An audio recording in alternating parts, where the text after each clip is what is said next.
In this series of videos, we're going to take a look at some of the sweep functionality and kind of compare why you would want to use one sweep rather than a different sweep. And the sweep functions live within the Surface menu.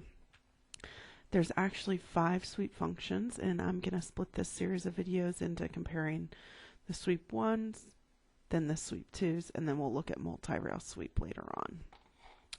Basically what a sweep is, sweep's an essential part of modeling. They can be really handy for creating surfaces that flow through space. Basically what's required when using a sweep is what we call a rail and a profile. And you can have more than one profile if you want to change the shape of the surface. And what happens is this profile runs along this rail to this profile, creating a surface in between. So if we were trying to create a paper towel roll, we could use the sweep 1 function and choose the rail, the first profile, and the second profile. Press enter. And you'll notice, just going to ignore some of this stuff, we're going to talk about it in a few minutes. You'll notice it creates a shape driving along this rail from this profile to this profile. Pretty cool. Okay, so let's talk about the difference between sweep 1 and sweep 1 with history. Sweep 1 with history has a lot of flexibility that goes along with it. We'll talk about the sweep 1 with history first. And the advantage of using sweep 1 with history is everything can be changed on the fly. So I'm going to start the sweep 1 command. And up in the command line, it's going to prompt me to select the rail curve. These little tiny arrows are going to show up. And this is showing you the direction in which you are supposed to select the profiles. So if I would need to start with this profile, next select this one, and then this one. If I wanted to reverse the direction of these arrows, I could come up to the command line and click the reverse button, and it'll change the direction of the sweep. So now I'm going to start here, here, and here. Enter when done, and you see what we get there on screen. Now, the great thing about the sweep 1 with history is it does have history involved with it. And so I'm going to select this last profile here, click the F6 button, and choose MSR, or Move, Scale, Rotate. Click on that. What we can do is choose a different profile by clicking this little kidney bean shape. We're going to replace this profile. Change the height, change the width, and when I press enter, it's going to recalculate this sweep using the new profile. And that's the beauty of history.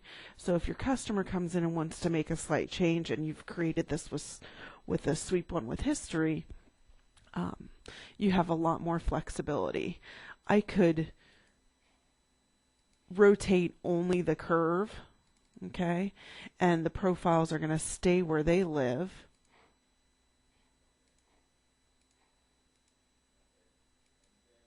That's going to change the shape because history is following that curve. It's still trying to sweep along this curve, but the profiles still live where they used to live. We could come in and grab some control points, change the shape of the curve. And let's turn off our grid snaps here.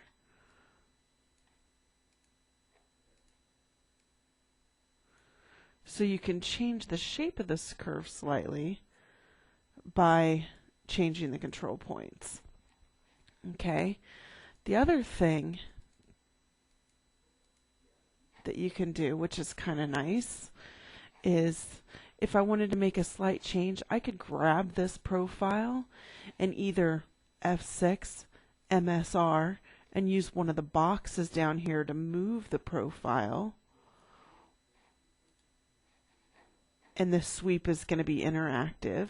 or I could grab a profile and just move it on my own, changing the shape of the sweep.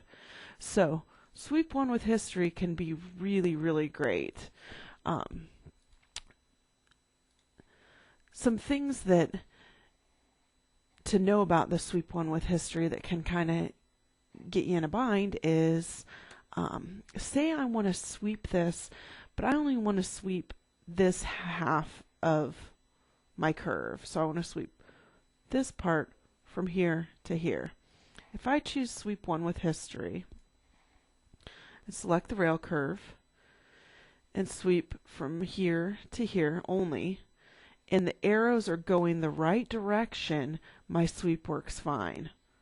However, if I choose sweep 1 with history and say I'm trying to sweep from here to here only,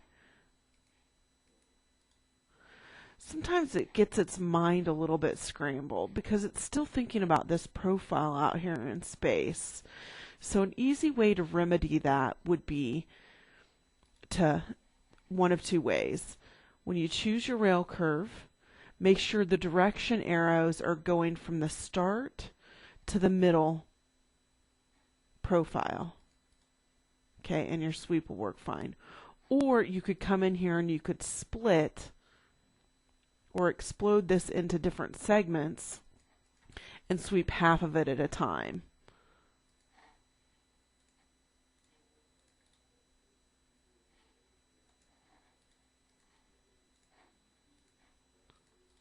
Because now this is the end of the curve, so it kind of forgets about this profile over here.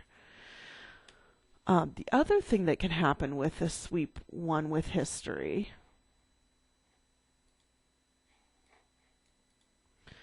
is when you sweep,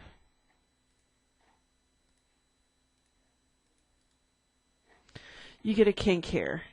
And what is happening there is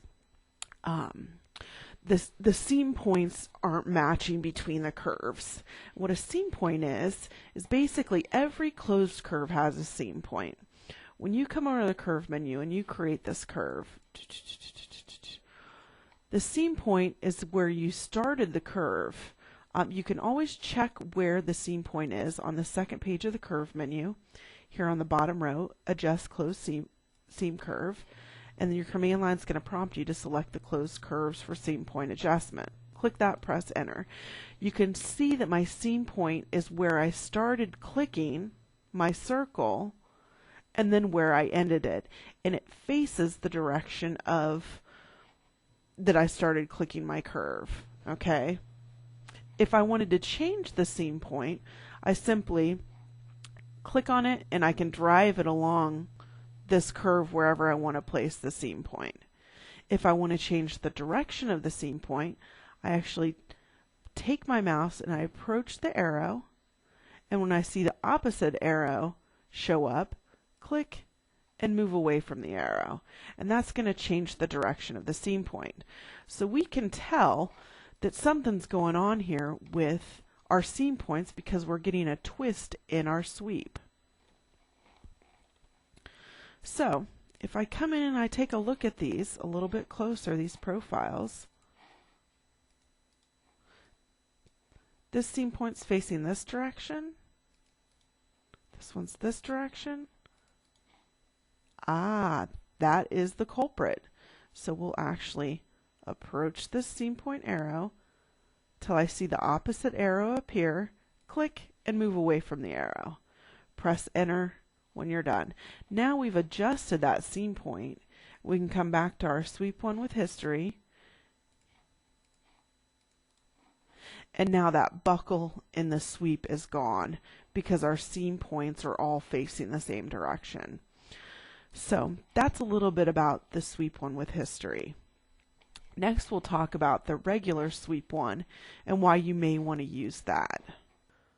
So let's go ahead and take a look at the traditional sweep 1 in comparison. So I'm going to click on the first button there in the sweep 1 menu. And it's prompting me to select the rail. Click on the rail, select the cross sections, click, click, click. Press enter when done. Now, you can see automatically my seam points appear on those curves for seam point adjustment. So in comparison to sweep 1 with history, the traditional sweep 1 shows you the seam points, allowing you to make the adjustment on the fly. In this case, all of our seam points are facing the correct direction, or all the same direction, so we can just press enter. I'm going to just ignore this for the time being, and we'll talk about the difference here. The limitation of this sweep is that history does not exist. So if I click this profile and drag it anywhere, the surface is not re-sweep making the changes that I've made there. It does not have history involved with it. Okay. One of the options within the command line during the sweep 1 function is to connect rails or connect curves, parts of curves that aren't one rail. So here I have one rail. I'm going to go ahead and explode this. It's going to explode into 2 different segments. And actually, we'll just come in here and split this too. Split, select the cutting object. I'm going to split with a point, drive it along here, click, enter. And just for example, you can see this rail now exists of 3 separate sections. Okay.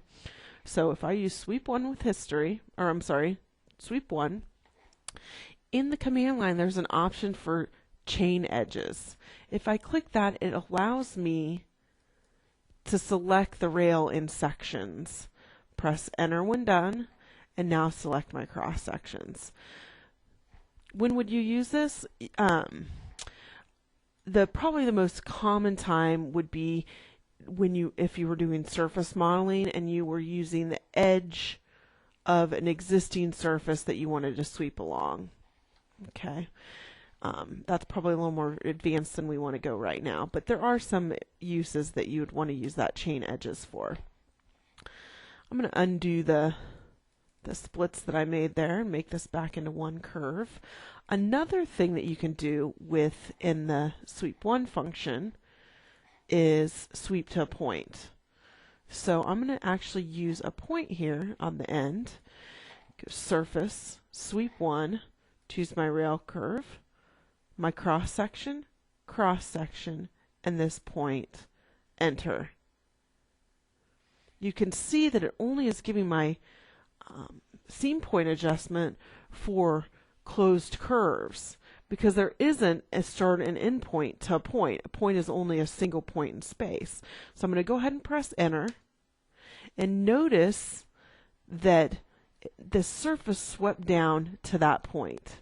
Okay, so the traditional sweep 1 allows you not only to be able to sweep from curves, but to sweep to a point as well. Okay, so that's another difference between using sweep 1 versus the sweep 1 with history.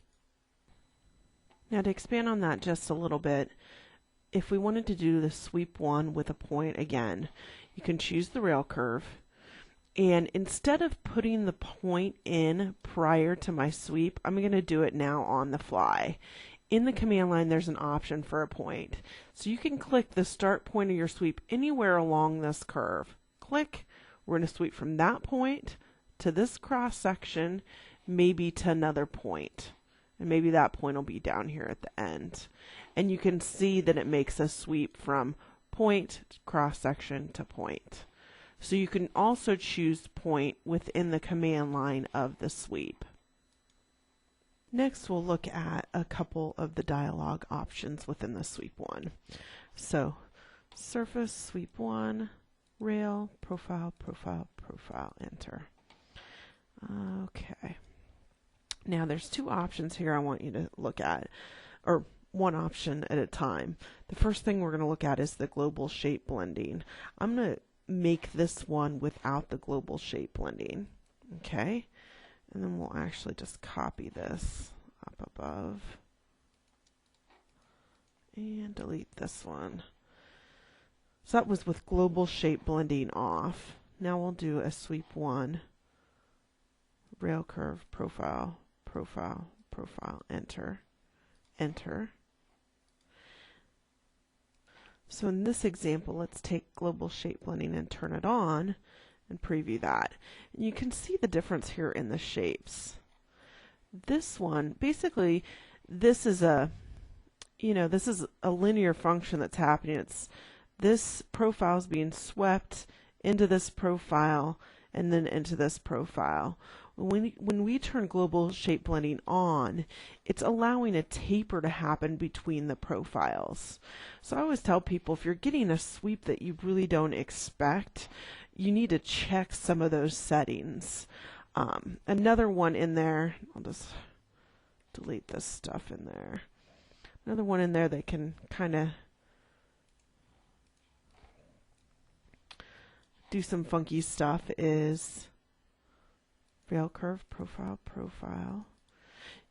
You can choose the style of the sweep. And basically what this is right now we have it on freeform. So as this profile is following this linear path, it's driving along that curve. Okay, you can tell it to act road-like in a certain viewport. So if you're using one of those options, basically what's happening is it's keeping flat to the plane that you're telling it. So in this, you have the option of through finger, side view, or looking down.